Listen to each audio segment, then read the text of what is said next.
Shalom, Bapak Ibu Saudara-saudari yang terkasih. Berjumpa kembali dengan saya, Veronica Yusia Sulistianingsih di BC Katolik Channel edisi hari Minggu 8 Januari 2023. Permenungan saya hari ini berjudul Teladan dan Semangat Para Majus. Bacaan Injil hari ini diambil dari Injil Matius 2 ayat 1-12 yang berbunyi demikian. Sesudah Yesus dilahirkan di Betlehem di tanah Yudea pada zaman Raja Herodes, datanglah orang-orang Majus dari timur ke Yerusalem dan bertanya-tanya, "Di manakah dia, raja orang Yahudi yang baru dilahirkan itu? Kami telah melihat bintangnya di timur dan kami datang untuk menyembah dia." Ketika Raja Herodes mendengar hal itu, terkejutlah ia beserta seluruh Yerusalem. Maka dikumpulkannya semua imam kepala dan ahli Taurat bangsa Yahudi, lalu dimintanya keterangan dari mereka, di mana Mesias akan dilahirkan. Mereka berkata kepadanya, "Di Betlehem di tanah Yudea, karena demikianlah ada tertulis dalam kitab Nabi. Dan engkau Betlehem tanah Yehuda, engkau sekali-kali bukanlah yang terkecil di antara mereka yang memerintah Yehuda. Karena daripada mula akan bangkit seorang pemimpin yang akan menggembalakan umatku Israel." Lalu dengan diam-diam Herodes memanggil orang-orang Majus itu dan dengan teliti bertanya kepada mereka, "Bila mana bintang itu nampak?" Kemudian ia menyuruh mereka ke Betlehem, katanya, "Pergi dan selidikilah dengan seksama hal-hal mengenai anak itu, dan segera sesudah kamu menemukan dia, kabarkanlah kepadaku supaya aku pun datang menyembah dia."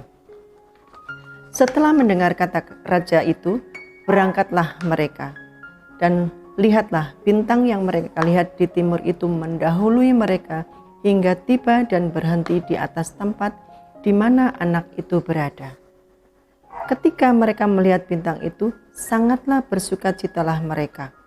Lalu masuklah mereka ke dalam rumah itu dan melihat anak itu bersama Maria ibunya, lalu sujud menyembah dia. Mereka pun membuka tempat harta bendanya dan mempersembahkan persembahan kepadanya, yaitu emas, kemenyan, dan mur. Dan karena diperingatkan dalam mimpi supaya jangan kembali kepada Herodes, maka pulanglah mereka ke negerinya melalui jalan lain. Demikianlah sabda Tuhan. Bapak, Ibu, Saudara-saudari yang terkasih, bacaan hari ini berbicara tentang kelahiran Yesus yang menarik perhatian orang-orang Majus, Melkior, Baltasar, dan Gesper.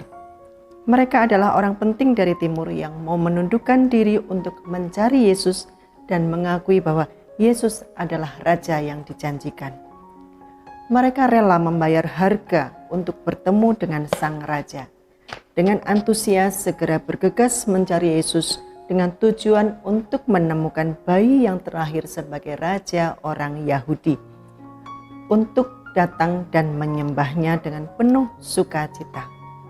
Karena pertemuan dengan raja segala raja adalah hal yang istimewa dan tidak bisa dinilai dengan apapun di dunia ini.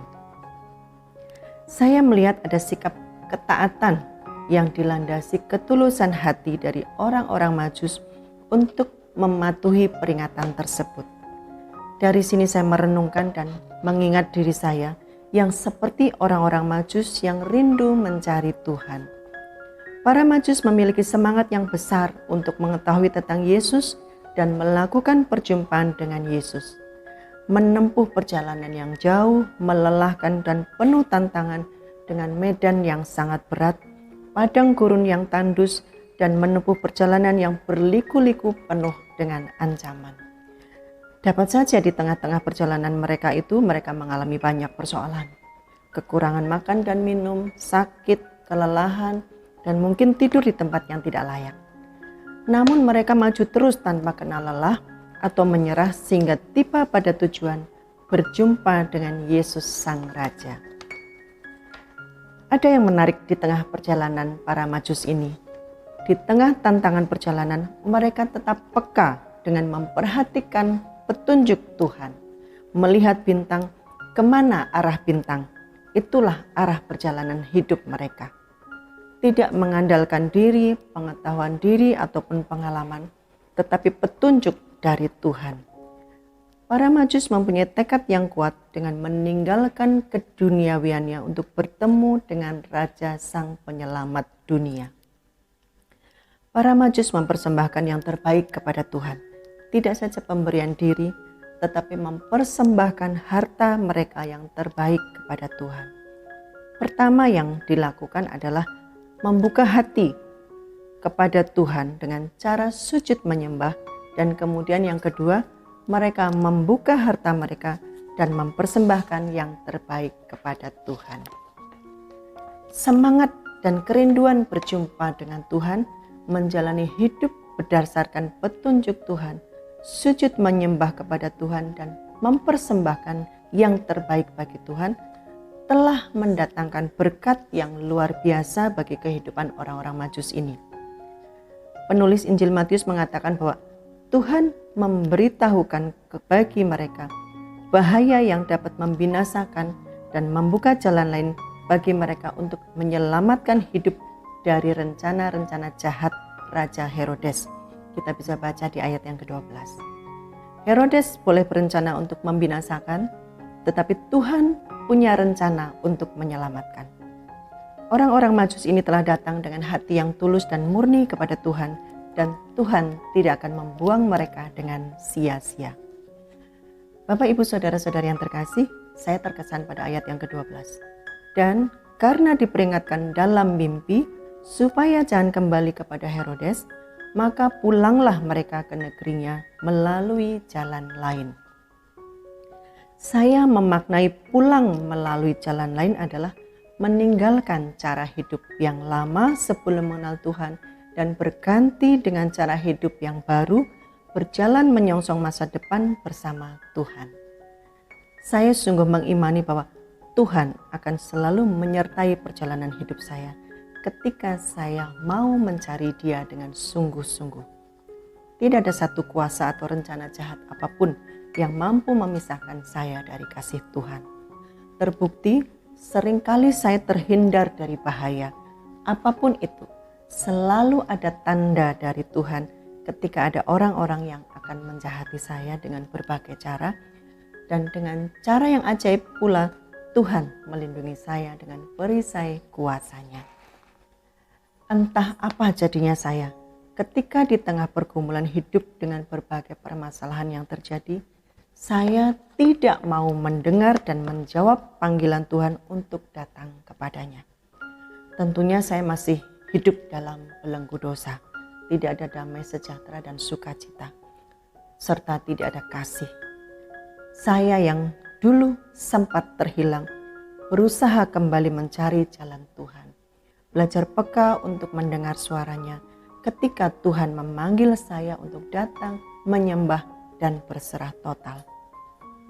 Tertatih-tatih saya mencari kebenaran sejati yang hanya saya temukan di dalam iman kepada Yesus Kristus.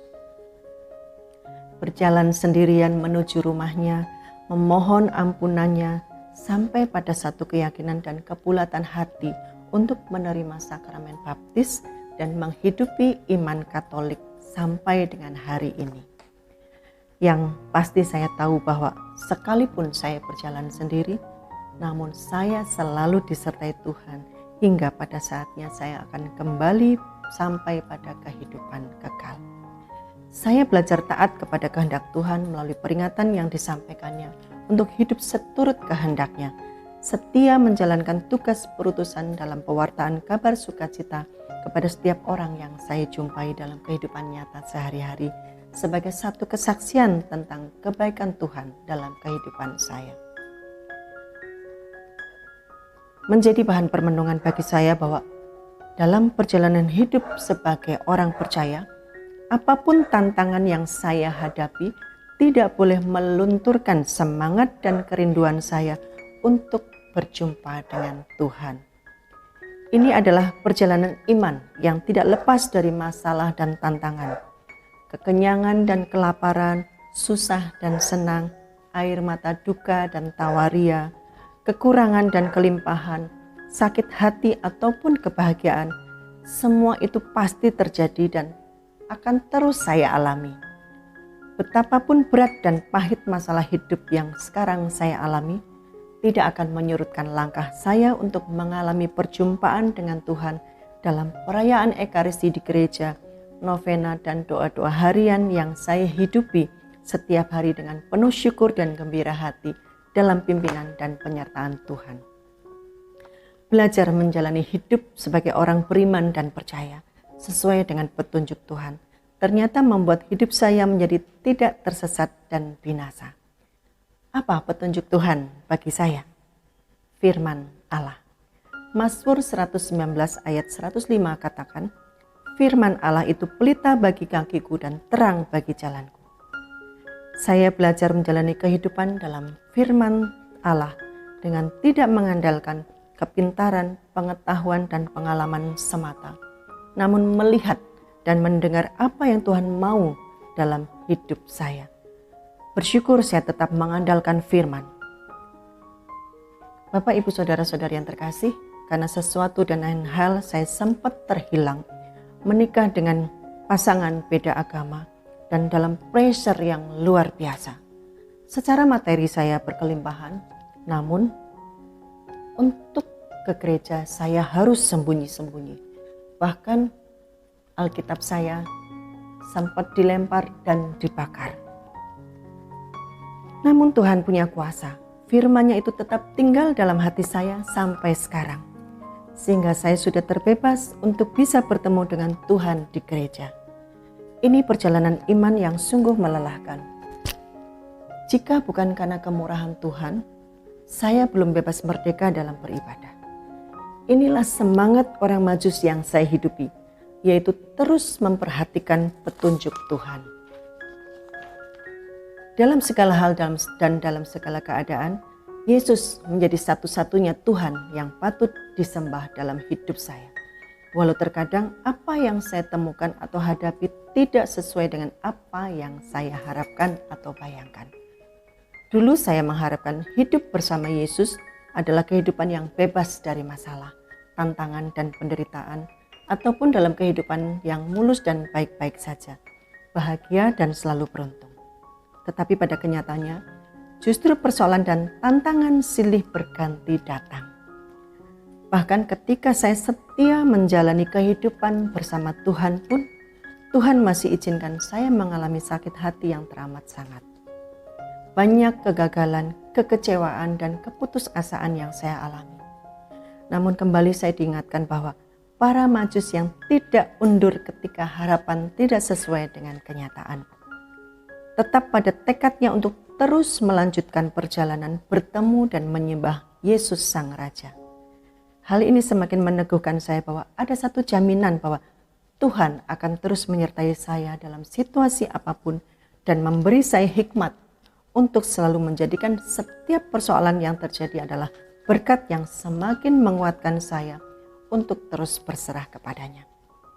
Di tengah keterbatasan ini pun, saya juga belajar untuk selalu berbagi berkat yang telah saya terima, baik jasmani maupun rohani, dengan ketulusan serta kerendahan hati kepada orang-orang yang sungguh-sungguh memerlukan, sebagai wujud ucapan syukur saya kepada Allah Sang Pemelihara hidup, sehingga saya memiliki damai sejahtera dan kelimpahan sukacita. Tuhan mencukupkan apa yang saya perlukan. Apapun adanya saya, semua saya persembahkan untuk kemuliaan Tuhan. Bagi saya, panggilan hidup orang percaya adalah memberi yang terbaik. Hidup dan apa yang saya miliki ini sebagai persembahan berharga yang berkenan kepada Allah untuk kemuliaan namanya. Bapak, Ibu, Saudara-saudari yang terkasih, hidup bersama Yesus selalu terbuka jalan yang baru bagi setiap orang yang percaya. Sekalipun mengikuti Yesus tidak lepas dari berbagai kesulitan, kepahitan hidup maupun tantangan dan persoalan, namun kita tidak boleh hilang pengharapan akan kasih-Nya. Selalu ada jalan keluar yang lain bagi setiap orang yang percaya untuk bebas dari kesulitan dan tantangan yang Tuhan boleh izinkan terjadi tanpa kita tahu dan kita duga sebelumnya. Bapak, Ibu, Saudara-saudari yang terkasih, ada banyak orang yang memiliki niat jahat dan mencari jalan untuk membinasakan kita. Tetapi Tuhan selalu membuka jalan untuk menyelamatkan kita. Betapa baiknya jalan Tuhan bagi hidup kita. Asalkan kita hidup dan memiliki semangat serta kerinduan untuk selalu berjumpa dengan Dia, berjalan sesuai dengan petunjuk-Nya, sujud menyembah kepada Tuhan, dan mau memberi yang terbaik dalam pelayanan kepada gereja, keluarga, maupun sesama. Kolose 3 ayat 23, apapun juga yang kamu perbuat, perbuatlah dengan segenap hatimu seperti untuk Tuhan dan bukan untuk manusia. Terpujilah Allah selama-lamanya. Demikian permenungan yang boleh saya bagikan, kiranya menjadi berkat bagi kita semua. Sampai berjumpa kembali pada edisi berikutnya di BJ Catholic Channel. Berkah dalam.